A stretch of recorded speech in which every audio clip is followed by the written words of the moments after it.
Pada 7 September 2004, Indonesia kehilangan salah satu pahlawan hak asasi manusia terkemuka, Munir Said Thalib.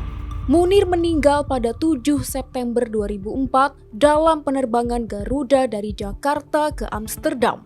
Otopsi menyatakan bahwa ia diracuni dengan arsenik. Meskipun telah 19 tahun berlalu sejak kematiannya, banyak pertanyaan dan ketidakpastian masih mengelilingi kasus ini. Kematian Munir, seorang aktivis yang berani dan tegas dalam mengekspos pelanggaran hak asasi manusia di Indonesia, masih menjadi misteri yang belum terpecahkan.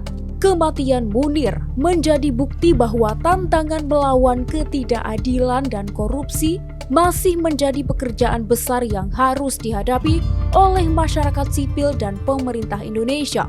Meskipun seorang perwira intelijen Indonesia sekaligus pilot Garuda Indonesia, Polikarpus Budihari Priyanto, Direktur Utama PT Garuda Indonesia, Indra Setiawan, dan Sekretaris Chief Pilot PT Garuda Indonesia, Rohainil Aini, kala itu dihukum karena terlibat dalam pembunuhan Munir.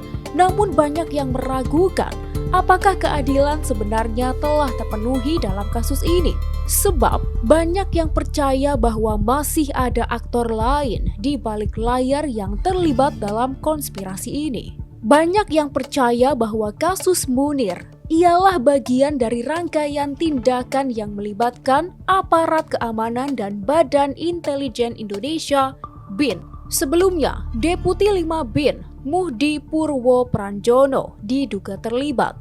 Namun Majelis Hakim di Pengadilan Negeri Jakarta Selatan memberi vonis bebas dan diperkuat dengan putusan Mahkamah Agung. Lalu, pertanyaan utama yang belum terjawab adalah motif apa yang mendorong pembunuhan Munir. Sebagai seorang pengkritik pemerintah dan korporasi besar, Munir memiliki banyak musuh. Namun mengapa ia menjadi target pembunuhan tetap menjadi tanda tanya besar. Upaya terus-menerus untuk memperjuangkan keadilan dan mengungkap kebenaran masih berlanjut. Komite Aksi Solidaritas untuk Munir, KASUM, mendesak Komisi Nasional Hak Asasi Manusia, Komnas HAM, untuk menetapkan kasus pembunuhan Munir sebagai pelanggaran HAM berat. Yang sekarang kita dorong ini menempatkan kasus Munir bukan lagi tindak pidana biasa seperti yang ada di hukum pidana, melainkan tindak pidana luar biasa yaitu pelanggaran HAM berat. Tutur Direktur Eksekutif Amnesty International Indonesia, Usman Hamid. Dalam Undang-Undang Nomor 26 Tahun 2000 tentang Pengadilan HAM, disebutkan bahwa Pengadilan HAM adalah pengadilan khusus yang berada di lingkup peradilan umum. Pengadilan ini bertugas untuk memeriksa dan memutus perkara pelanggaran hak asasi manusia yang berat.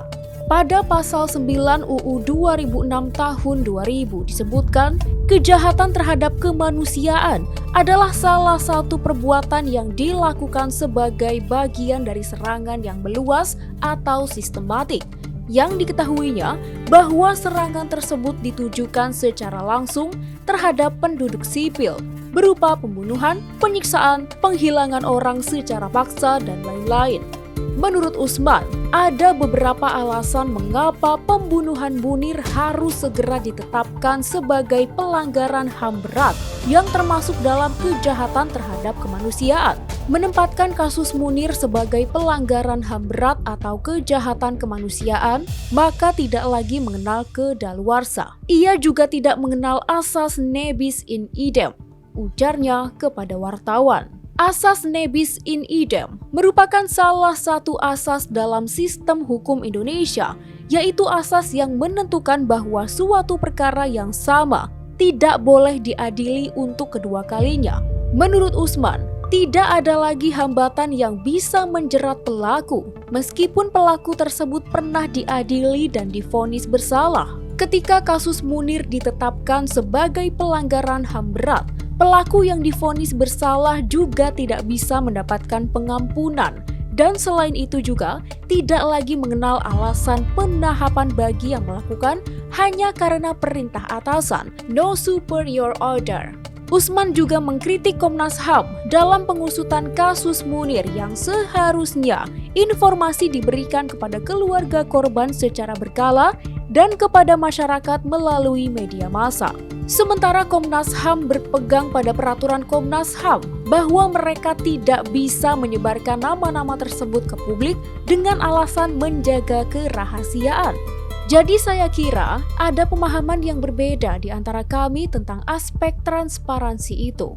Karena UU Hukum Pidana, UU Pengadilan HAM, dan UU HAM mewajibkan ada keterbukaan antara proses hukum. Ucapnya.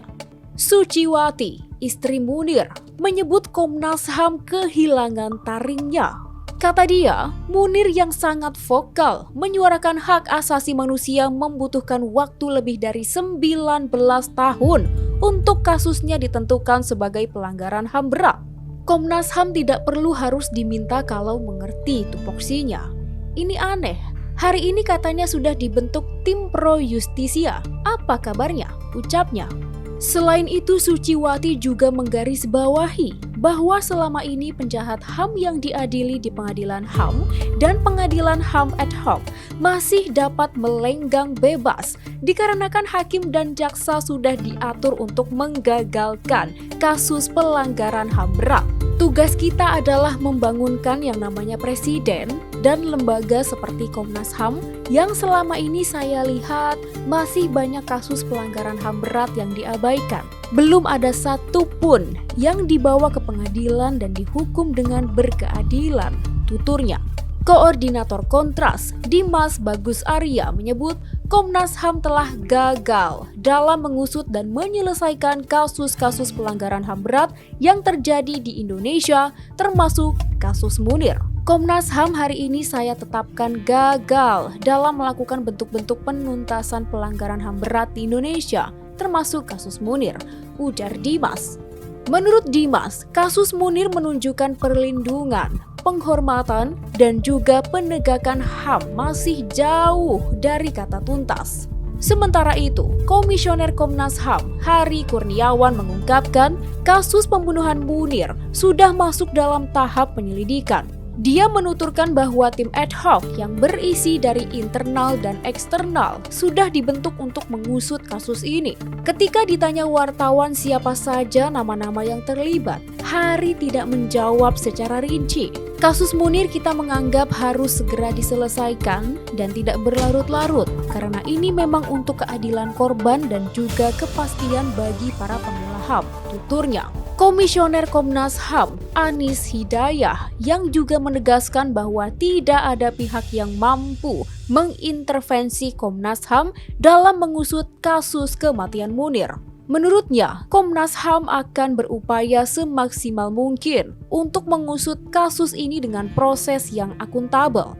Tidak ada satu pihak manapun yang bisa menekan kami, menghalang-halangi kami untuk mengungkap suatu kebenaran. Sehingga jangan khawatir bahwa ada sedikit pun ketakutan pada diri kami untuk mengungkap proses penyelidikan dengan sesungguh-sungguhnya, ucapnya.